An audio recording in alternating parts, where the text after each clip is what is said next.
नमस्कार, हिंदुस्तान अड्डा देख रहे हैं आप और मैं हूं सोमदत्त शर्मा।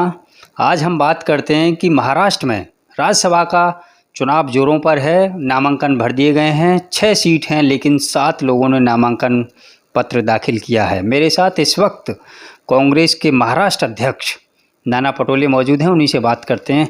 पटोले साहब, 6 सीट और 7 उम्मीदवार, कैसे देख रहे हैं आप गणित को?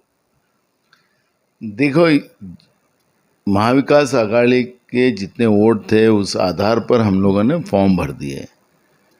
तो हमारे ऑलरेडी 4 महाविकास आघाड़ी के उम्मीदवार जाने वाले थे और 4 के हिसाब से हमने फॉर्म भरे। लेकिन बीजेपी के 2 होने के बाद भी उन्हें 3 भरना, यही न समझने वाला इशू है। और इसमें ओपन वोटिंग करना पड़ता है। और लेकिन बीजेपी दावा करती है कि हम खरीद फरोख्त करेंगे। अब बीजेपी के बारे में तो उनको लोकतंत्र पे भी विश्वास नहीं है और हम खरीद फरोख्त पे जनता का पैसा जो लूटा है उससे हम लोगों खरीद कर हम लोग लोकतंत्र को आगे बढ़ाएंगे, ये सोच गलत है।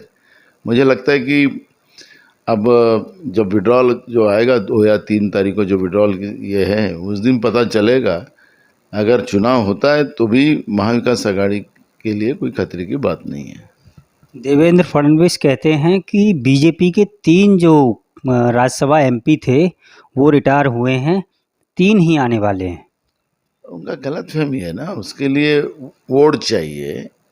अगर वोट नहीं है तो उनका तीसरा आने का कोई संभव ही नहीं है। और इसलिए ये चुनाव ही ऐसा है कि विधानसभा के एमएलए इसके वोटर होते हैं। अगर इनके बीजेपी के पास उतने वोट ही नहीं हो गए तो वो कहाँ से तीसरा लाएंगे। और इसलिए जो मैजिक करना चाहते हैं तो वो समझेगा, विड्रॉल तक समझेगा। विड्रॉल अगर उनने नहीं किया तो फिर 10 तारीख का इंतज़ार करना पड़ेगा। अच्छा, महाविकास आघाड़ी में आप हमेशा निशाने पे लेते रहे हैं, चाहे शिवसेना हो, एनसीपी हो। चुनाव में एकदम ठीक ठाक चल रहा है इस चुनाव के लिए? देखो, एक बात क्लियर है, हमारी नेता सोनिया जी गांधी ने इस सरकार की जब स्थापना हुई और एक विपरीत परिस्थिति में हुई, आप सब लोगों को पता है, अंधेरे की सरकार गिरने के बाद जब हमारे नेता सोनिया जी से ये शरद पवार जी हो या उद्धव जी हो, दोनों मिलने के बाद सोनिया जी ने निर्णय लिया बीजेपी को सत्ता से दूर रखने के लिए और एक कॉमन मिनिमम प्रोग्राम दिया और उसी के आधार पर यह सरकार चले। हम सरकार को निशाने पे इसलिए लेते हैं कि हम जनता के साथ है। जनता के प्रति कांग्रेस की भूमिका स्पष्ट है और जो हमारे नेता सोनिया जी ने सरकार स्थापित करते समय की थी। तो हम चाहते कि वो सब योजनाएं हुए कि जो महाराष्ट्र की जनता को उसका लाभ मिले और महाराष्ट्र का विकास हो। और इसलिए सरकार जहां गलती करेंगे तो उसके बारे में बोलने का भी हमें अधिकार है और हम बोलेंगे, क्योंकि हम लोकतांत्रिक व्यवस्था में कांग्रेस की विचारधारा होती है और इसलिए हमारी भूमिका उसी लाइन पे होती है और हम वो काम करते हैं। पटोले साहब, एक सवाल ये भी है कि आप कह रहे हैं सब कुछ ठीक ठाक है महाविकास आघाड़ी में, कांग्रेस में कुछ ठीक होता हुआ नहीं दिख रहा है। राज्यसभा चुनाव के लिए जैसा कि नगमा हैं, आपकी नेता हैं, उन्होंने एक ट्वीट किया, उन्होंने नाराज़गी जताई कि भाई हमने ऐसा कौन सा गलत काम कर दिया था कि हमको राज्यसभा की जो है सीट नहीं दी गई और एक बाहर से कैंडिडेट को लाके महाराष्ट्र में रख दिया। देखो, कांग्रेस में एक लोकतंत्र है, अपनी बात रखने का सबको अधिकार है और मैं उससे अच्छा हूँ ऐसा बोलने का भी ये आज़ाद व्यक्ति स्वतंत्र सबको है। तो स्वाभाविक है कि उनको भी इसमें उम्मीदवारी कांग्रेस की मिले, ये उनकी सोच होंगी, उन्हें कोशिश भी की होंगी। लेकिन सीट एक है और कई मांगने वाले जब लोग होते तो आखिरी हाईकमांड ने जो डिसीजन लिया वो डिसीजन को सबने एक्सेप्ट करना चाहिए। और आपने नगमा जी का जो ट्वीट आप पढ़ के दिखा रहे हो उसके बाद में जो उनने ट्वीट किया है, उनने जो कांग्रेस के जो हमारे नेता सोनिया जी गांधी और राहुल जी गांधी ने जो हमारे 10 उम्मीदवार पूरे देश में दिए हैं उनका सबको बधाई दिया है। तो इसलिए अपनी भावनाओं को रखा भी है और हमारे नेता सोनिया जी गांधी और राहुल जी गांधी ने जो निर्णय लिया उसका रिस्पेक्ट भी किया है। तो इसलिए एक तरफा मत देखो, लेकिन उसका उल्टा जाओगे तो जो हमारे देश की सरकार जिस पार्टी की है, बीजेपी की, उनमें लोकतंत्र नहीं है। अगर उनके आकाओं ने कोई निर्णय लिया और किसी ने उनके विरोध में बोला तो उसका काम खत्म, उनकी नौकरी चली जाती है। तो वहाँ पे लोकतंत्र नहीं है, और लोकतंत्र नहीं है उस दल में, तो उनके बारे में कोई चर्चा का विषय नहीं बनता। हम लोकतांत्रिक व्यवस्था में, नगमा जी ने जो बात कही है, वो अपनी बात बताई है उन्होंने, तो उसमें क्या गलत क्या हुआ? अच्छा, मैं एक निजी सवाल पूछ रहा हूँ, आपकी एक निजी राय।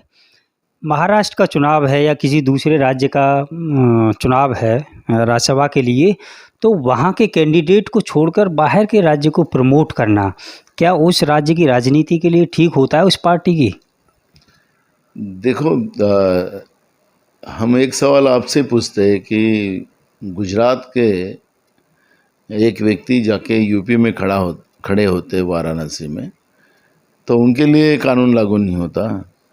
आखिरी वो खड़े क्यों हुए उसका सवाल हमने कभी नहीं किया, क्योंकि लोकसभा हो या राज्यसभा हो, ये देश की नेतृत्व करने की दो संस्था है, और देश का कोई भी कोने का आदमी कहीं पे भी खड़ा हो सकता है।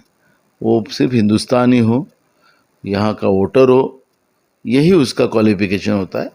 और ये कोई महाराष्ट्र में पहली बार हुआ ऐसा नहीं, बीजेपी ने भी बाहर के उम्मीदवार लाके यहाँ से दिल्ली भेजे थे।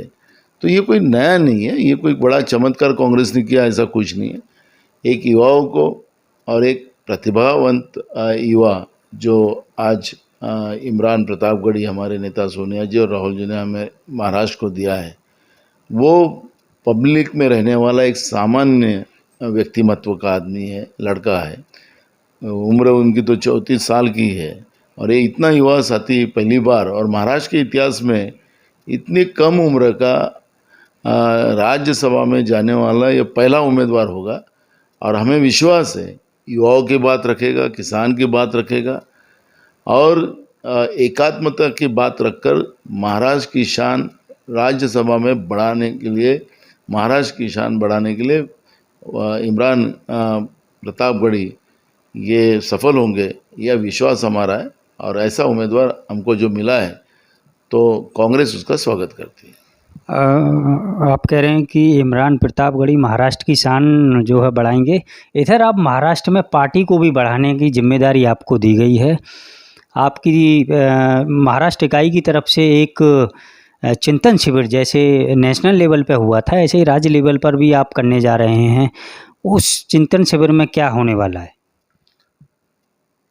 जो उदयपुर में हमारे नेता सोनिया जी गांधी ने जो निर्णय लिए थे सभी की सहमति से, जो कांग्रेस वर्किंग कमेटी में उसको फाइनलाइज किया गया था, और उसी का इम्प्लीमेंटेशन हर राज्यों में हो।